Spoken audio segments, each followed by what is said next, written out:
NDA கவர்மெண்ட்டுன்னு தான் அவர் பேசுகிறாரே ஒழிய அதிமுக கவர்மெண்ட்டுன்னு சொல்ல மாட்டேங்கிறார். டே ஒன்லேருந்து கூட்டணியை அறிவிக்கும் போது எடப்பாடிக்கு நேத்திரத்துவமே தமிழ்நாடுமே என்டிஏ சர்க்கார் பனேகா அப்படின்னு சொல்லும்போது கூட என்டிஏ சர்க்கார்னா சொன்னாரே ஒழிய ஏடிஎம்கே சர்க்கார்னு சொல்லும். இவங்க தான் அதிமுக அரசு, கூட்டணி அரசு, ஆனால் அமைச்சரவையில் பங்கு இல்லைன்னு ஒரு புது வியாகியானத்தை அதிமுக கொடுக்குது. இப்போ நேற்று கூட எடப்பாடி வந்து கூட்டணி அரசு இல்லை, அது அதிமுக அரசு தான். அவ்வளோ சீக்கிரமாக அவங்க விட மாட்டாங்க. ஒருவேளை இந்த கூட்டணி வெற்றி பெற்றால் நிச்சயமாக வந்து அது என்டிஏ கூட்டணி அரசாக தான் இருக்கும். கண்டிப்பாக பிஜேபி இடம்பெறும். அப்போ எடப்பாடியை லாக் பண்ணுவாங்க. எடப்பாடிக்கும் அது தெரியும். இப்போ சொன்னால் ஓட்டு போயிடுன்னு அவர் சொல்ல மாட்டேன்றாரு. அமித்ஷா தொடர்ந்து என்டிஏ அரசுன்னு சொல்கிறதோட அர்த்தம் வந்து அதிமுக தொண்டர்களுக்கு கொடுக்குற மெசேஜ்.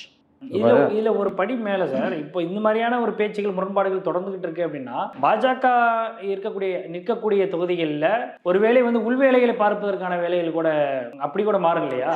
அப்படிலாம் ஒன்றும் மாறாதுங்க. இது வந்து வாக்கா அந்த அளவுக்கு போகாது. கீழே அவங்க வந்து ஒரு நாள் ஆக எலெக்ஷன் நெருக்கத்தில் அதிமுக பாஜக கூட்டணிக்கு ஒரு ஒத்திசைவு, ஒரு ஜெல் ஆகிறதுக்கு ஒரு வாய்ப்பு உண்டு.